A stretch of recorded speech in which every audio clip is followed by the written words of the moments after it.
I don't want you here tonight. He thought it was just another steakhouse dinner, but when the waitress leaned in and whispered 7 quiet words, Luther Hayes knew something was wrong.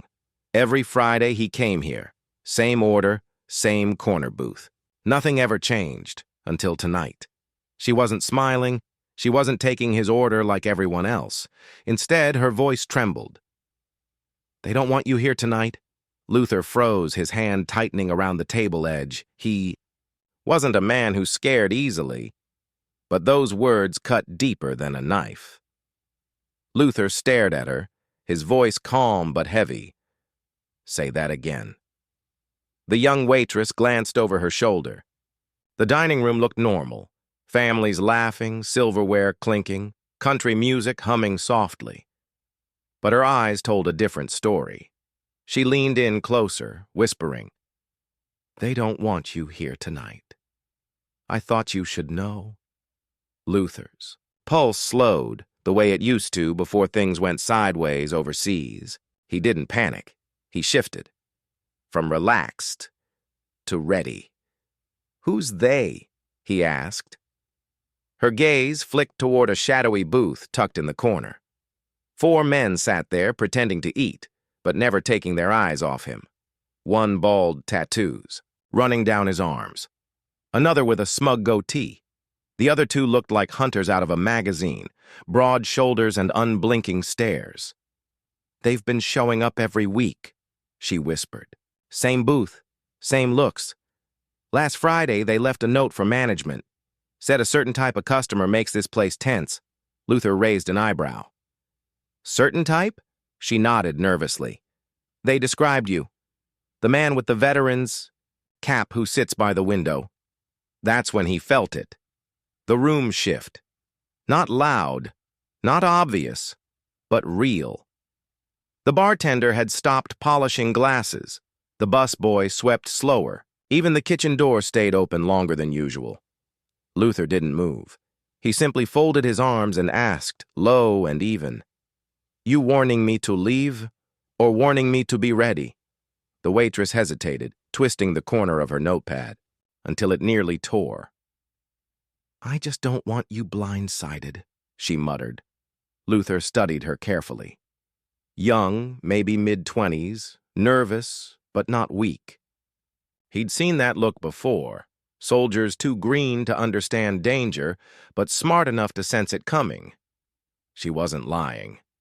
He sipped his tea slowly, never taking his eyes off the men in the corner. They weren't laughing. They weren't eating. They were waiting. "Sit," he said quietly. She blinked. "I'm not supposed to—" "Then talk fast." Luther cut in. She slid into the seat across from him, her shoulders tight. "The one with the buzz cut? Logan Mercer. He used to be trouble in high school. Fights, vandalism, nothing ever stuck because his family had money. Now he runs a contracting crew in town. Every Friday they eat here. Big tabs, heavy tips. Management likes him." Luther's jaw clenched. "And he doesn't like me." She lowered her voice even more. "Last week I heard him say this place should keep a certain atmosphere, that some folks don't belong." His eyes narrowed. "Because of my hat?" "Because you remind him of something he'll never be," she whispered. "Discipline, respect, strength he didn't earn." Luther leaned back, crossing his arms. "You afraid of him?" She didn't answer right away. Her hands trembled slightly on the table. Finally, she said, "I'm afraid of where it leads if no one says anything." Before Luther could respond, a chair scraped across the floor. Heavy. Boots thudded closer. He didn't look up. He already knew who it was. "See you still like that corner seat?" a smug voice said. Luther lifted his head. Logan Mercer stood there. Sleeves rolled, grin sharp. He sat down without asking. "Heard you're a regular. Figured I'd introduce myself." Luther's face didn't change. "Can't say I was waiting on the honor." Logan chuckled. "You know how it is. Some folks just don't mix well. Change the ingredients too much, the flavor changes. You get me?" Luther's tone dropped, steady as stone. "Say it plain." Logan's smirk faded slightly. I'm saying this place runs better when people know their lane. Yours isn't this one. The silence that followed felt heavier than the steakhouse walls. Luther leaned forward, voice calm but cutting. I've earned the right to sit where I want. Eat what I want. Exist without asking your permission. Logan's grin twitched, but his fingers drummed the table. This isn't about the law. It's about comfort. Mine. Theirs. Even hers. He nodded toward the waitress. She froze, color draining from her face. Luther turned his eyes back on him, sharp as steel. You picked the wrong old man, son. Before Logan could answer, Luther pushed back from the booth and walked toward the restroom. He didn't run. He didn't rush. He let the weight of his calm speak louder than anything else, but when he came back, the booth in the corner was empty. The men were gone, and so was the waitress. The side door to the alley swung shut behind him, the Georgia night pressing thick and heavy. Gravel crunched under his boots as Luther followed the faint sound of voices. Around the dumpster he saw her, the waitress, cornered. Logan stood inches away, arms folded, arrogance dripping off him. You don't belong in this conversation, Logan sneered. The waitress's voice shook but didn't break. You don't get to decide who belongs anywhere. Logan leaned closer. One call and you're out of a job. That's when Luther stepped from the shadows. His voice cut through the alley like a blade. She won't be losing her job tonight. Not if I have anything to say about it.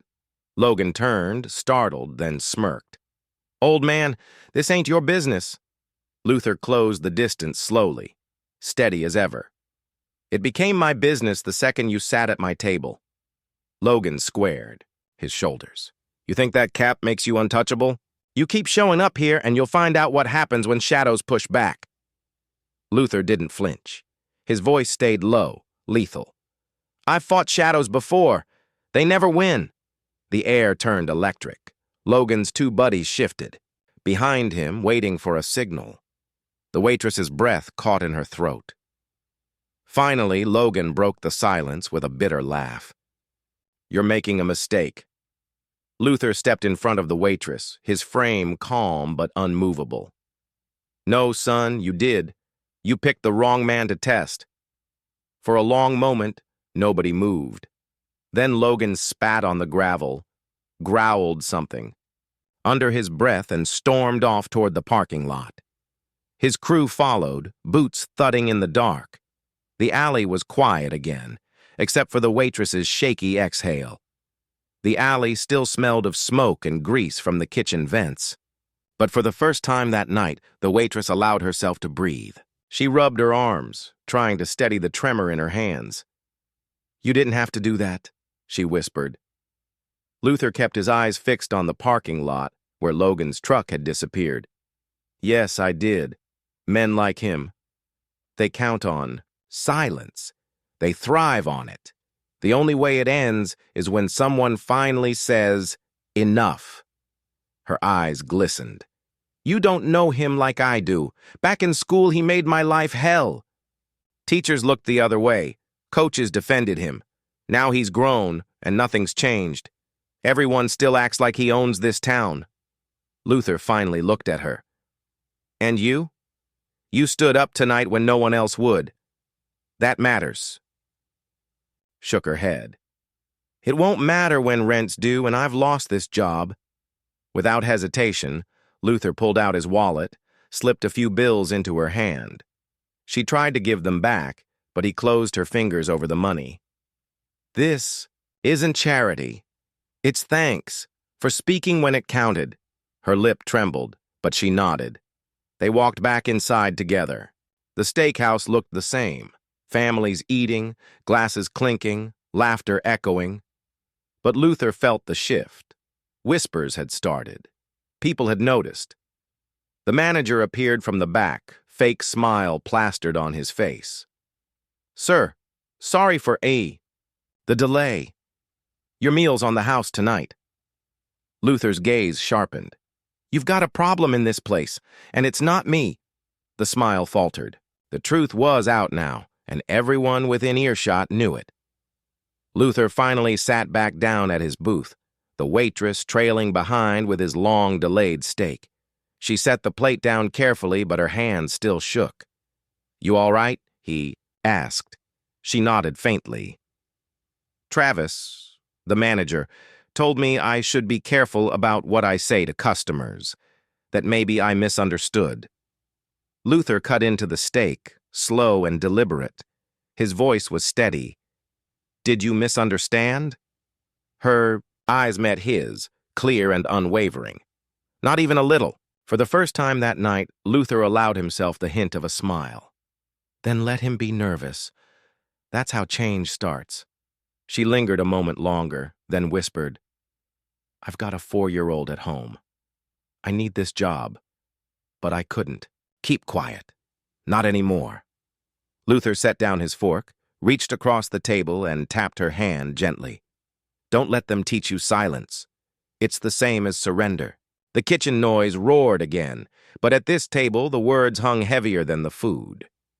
When Luther finished his meal, he tucked a crisp 50 into the leather check folder. No note, no signature, just enough to say, "Keep going." As he left, he noticed something new by the door, a plain sign taped to the window. Black letters on white cardstock. "Respect is served here." Outside, the night air felt lighter. He climbed into his truck, adjusted his cap, and looked back through the glass one last time. The waitress was still on the floor, standing straighter than she had all night. Luther started the engine. Some battles never made the papers. But sometimes the quiet stands, the ones that happened over a simple steak dinner, echoed the loudest. If this story moved you, take a moment to subscribe. Because stories like these, the quiet ones, the human ones, remind us that silence is never the same as peace.